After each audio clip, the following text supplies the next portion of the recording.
This is Narendra Dabholkar, a 12-year doctor and practitioner turned social activist. Every Indian citizen to promote scientific temperament, spirit of inquiry.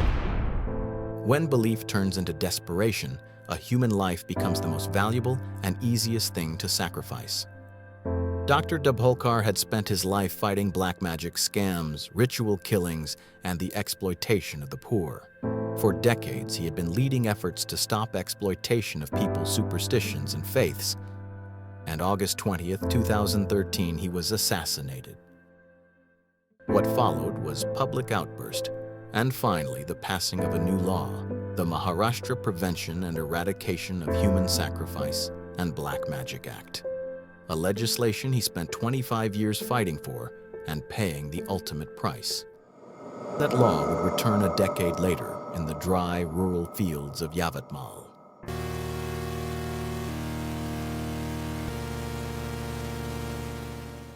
Welcome back to the Yaksha Files. Today we're heading into eastern Maharashtra, to a district where desperation, belief, and a set of copied rituals almost turned a teenage girl into an offering. Before we step into Yavatmal, we need to understand the shadow that hangs over this story. Dr. Narendra Dabholkar wasn't simply an activist. He was one of the loudest voices in India against what he called organized superstition. He led the MAN's Committee, an organization dedicated to exposing miracle workers, godmen, and ritual killers. To him, black magic wasn't a mysterious curiosity. It was a business model, and in the worst cases, it was a justification for murder. For 25 years, he pushed for a law that would finally give police the power to act before human sacrifice happened, not just after. Following his assassination in 2013, that law was finally passed. A decade later, it would be used on a quiet July evening in Yavatmal, when officers found a girl sitting in a pit waiting to die for treasure. In order to understand what happened next, we have to start with that night. July 7, 2024, 7:15 p.m. A woman in the village of Warda tried once again to call her sister in Yavatmal.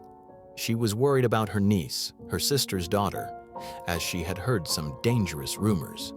And after 2 days of not being able to reach her, her sister finally picked up the call. The woman frantically asked about her niece, and she heard only a single line from the other side. "She will be going to bring us wealth," and then the phone cut off. Uneasy, she called the local police station. She didn't know the exact address, only the village name, and a feeling that something was about to go terribly wrong. In all my years in the force, I had never seen a girl sit that still in a pit. She wasn't crying, she wasn't screaming, just waiting for the flames. Most people, even inside India, hadn't even heard the name Yavatmal, but they were soon about to. The entire city was ablaze with gossip. Police had raided the house of a family of occultists. The father had slit his own throat when the police came and was rushed to the hospital. And their 16-year-old daughter was rescued from a pit. The family had been performing rituals to sacrifice their eldest daughter in hopes of unearthing buried treasure. On paper, it looked like a single, isolated case of black magic and attempted human sacrifice, which is disturbing enough. But the most unsettling part of the Yavatmal case didn't lie in a single pit or a single family. The rescue of the girl was only the beginning, and a pattern started to emerge. As officers compared the Yavatmal file with older reports from nearby villages, they began to notice a series of similarities. 3 cases were reported to have pits dug facing east, circles marked with ash and blood, offerings of animal bones and conch shells, a young teenage girl always selected as a vessel, and the same promise every time: hidden treasure beneath the soil. One case can be dismissed as superstition, but 3 cases in 3 separate villages, all following the same sequence, began to look like something else. Not random beliefs, but an organized cult. In the girl's case, police recovered a small, worn notebook. Inside were diagrams of a pit, crude symbols, and a set of written instructions. The chosen must sit calmly. Blood must fall before sunrise. Do not let fear disturb the ritual.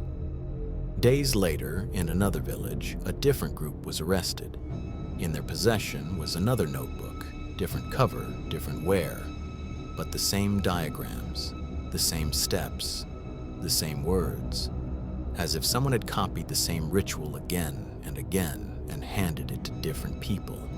And when questioned separately, the accused men and women began to talk about the same figure. Not a god, not a deity, a man. Some called him a guide. Others described him as a pathfinder, or simply the man who knew. His appearance changed with every description, tall and thin in one village, older and heavy in another. Some said he came from a neighboring state. Others insisted he was local, but one detail remained constant. He claimed to possess an ancient method for awakening treasure, a method that demanded blood. But the rituals, the notebooks, the mirrored details, all suggested the same unsettling possibility. That out there somewhere, there was a dangerous cult, and a set of instructions was being made and passed from hand to hand. Not a cult with a single compound or leader, but a distributed ritual taught like a secret lesson. Police never confirmed the existence of a central teacher or a group of people conspiring. What is certain is that 3 separate groups who did not know each other prepared nearly identical rituals with nearly identical outcomes in mind.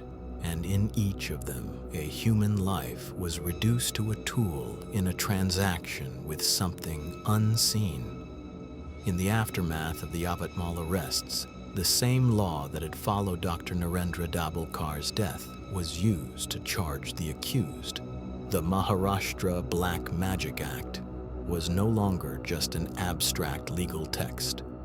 Online, the story quickly became exaggerated. Some called it a new treasure cult. Others claimed it was a revival of an ancient order. The truth, as it often is more human and much more tragic. There were families drowning in debt, people who had sold their land, their jewelry, and eventually their dignity in the hope that a forgotten god might give something back. There were men who walked village to village selling shortcuts wrapped in ritual, promising that a sacrifice of a loved one could open the earth and pull riches from the soil itself.